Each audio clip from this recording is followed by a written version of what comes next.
Christians అనేది మీరు Syrian Christian మిమ్మల్ని ఈక్వల్గా చూడగలరా? లేకపోతే ఈ క్రిస్టియన్ మిమ్మల్ని చూడగలరా? మీరే ఈ రాష్ట్ర పాలకుడే ఒకప్పుడు మిమ్మల్ని సమానంగా చూడగలడా? అప్పుడు కూడా డోర్ డెలివరీస్ ఉన్నాయి కదా, బాడీ స్కీములే కాదు, సంక్షేమ పథకాలే కాదు, దళితుల శరీరాలు కూడా డోర్ డెలివరీ చేసిన సందర్భాలు లేవా? సో కాబట్టి మన విశ్వాసం వ్యక్తిగతం. నువ్వు ఇక్కడి నుంచి తప్పించుకుందామని అక్కడికి వెళ్ళావు. అక్కడ నిన్నేం చేశాడు? ఒకప్పుడు నువ్వు బోధకుడుగా ఉన్నావు. ఒకవేళ సవర్ణ క్రైస్తవులు ఎవరిని ఉంటే భక్తులుగా కింద ఉండేవారు. ఇప్పుడు భక్తుడు బోధకుడు అయ్యాడు, బోధకుడు భక్తుడు అయ్యాడు. మామూలు బోధకుడు కాదు, కార్పొరేట్ బోధకుడు అయ్యాడు. కాబట్టి ఓ దళిత పాస్టర్లారా, my dear fathers, think over it. So మిమ్మల్ని దళిత పాస్టర్గా మిమ్మల్ని చూసి గౌరవించేటప్పుడు దళిత పాస్టర్ అంటారు. పూర్వంలో పేటల్లో ఉండేవారు టీచర్లు, మాస్టర్ సార్ అంటాడు. పక్కన ఎక్కడ మాల మాస్టర్ ఉండాలి, ఎక్కడున్నారు మాల మాస్టర్ ఎక్కడ అంటాడు. వాడి పేరే మాల. నీ గురువురా మాల మాస్టర్ ఏమిటి? సో కాబట్టి దిస్ ఈజ్ హౌ. పోనీ ఓబీసీలు మిమ్మల్ని ఓబీసీలుగా చూస్తారా? వాళ్ళు చూడలేదు, భాగంగా మిమ్మల్ని వేరే సెక్షన్గా చూస్తున్నారు వాళ్ళు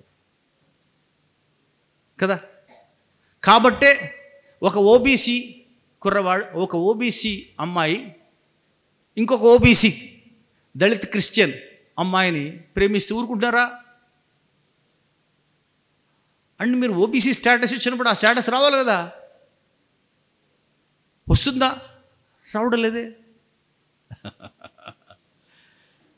సో దిస్ ఆయన ఏ కారణం చేత బ్రిటిష్ వాళ్ళు వచ్చి అస్పృశ్యులకి క్రైస్తవ మతం ఇవ్వడం ద్వారా తాత్కాలికమైన ఉపశమనం కలగజేశారు, కానీ శాశ్వతమైన నష్టం చేశారు. ముందు ఎవరి దగ్గరికి వెళ్ళారు మీరు? బ్రాహ్మణుల దగ్గరికి వెళ్ళారు. వాళ్ళు ఎంత కాదున్న వాళ్ళ మతాన్ని వాళ్ళు స్వీకరిస్తున్నారు. మీకు తెలియకుండానే ఎందుకు హిందూ మత సాంప్రదాయాలు క్రైస్తవుల ఉత్సవాల్లో కూడా వచ్చాయి. మనకి కొండలు ఉంటాయి, క్రైస్తవులకి కొండలు ఉంటాయి. క్రైస్తవులకి తిరుపతి కొండ ఉంటే ఇక్కడ వేరే కొండ ఉంటుంది, మరియమ్మ కొండ ఉంటుంది, పుణ్యక్షేత్రాలు ఉంటాయి. ఇది ఎవరిని అనుకరిస్తున్నారు? హిందువుల్ని. సో మాంగళ్యం తంతునానేన అని అనంగానే కట్టేది మాంగళ్యమే. మంగళసూత్రం కడుతున్నారు లేదా? ఇదే ట్రెడిషను ఇంగ్లీష్ వాళ్ళు తీసుకొచ్చారా? ఓకే. ప్రేయర్ చేయించుకుంటాడు, ముహూర్తం పెట్టించుకుంటాడు బయట. పంతులు గారు ముహూర్తం, పాస్టర్ గారు ప్రేయర్. అంటే ఇది ఎలా వచ్చిందంటే మొట్టమొదటి తీసుకున్నది పై వాళ్ళు, దాన్ని దీని మీదకి రుద్దారు. వాళ్ళ ఈ దేశంలో ఉండేటువంటి ఎందుకోసం అది మతంలో కులం ఉంది కాబట్టి ఒక కుల పరిరక్షణే ప్రధానంగా భావించారు. వాళ్ళు అనుకున్నది ఒకటి, పైవాడికి ఇస్తే కింద వాళ్ళంతా అనుకరిస్తారు. నో, కుల వ్యవస్థను అలాగే ఉంచారు. అందుచేత న్యాయమూర్తులు ఇలా చేసినప్పుడు వారు ఉన్న చట్టాలని వ్యాఖ్యానించడానికి, గతంలో ఉన్న కేసులను తీసుకుని వ్యాఖ్యానించడానికి ప్రయత్నం చేస్తారు. న్యాయమూర్తులకు మనం వేరే ఏమీ అంటగట్టలేము, కానీ ఇచ్చిన తీర్పు మాత్రం అది పాయిజనస్గా ఉంది, బలిపెట్టే విధంగా ఉంది. ఇలా ఇచ్చినప్పుడు ఏం చేయాలా? చట్టం చేయాలా? ఆ తీర్పుని పూర్వపక్షం చేయాలా?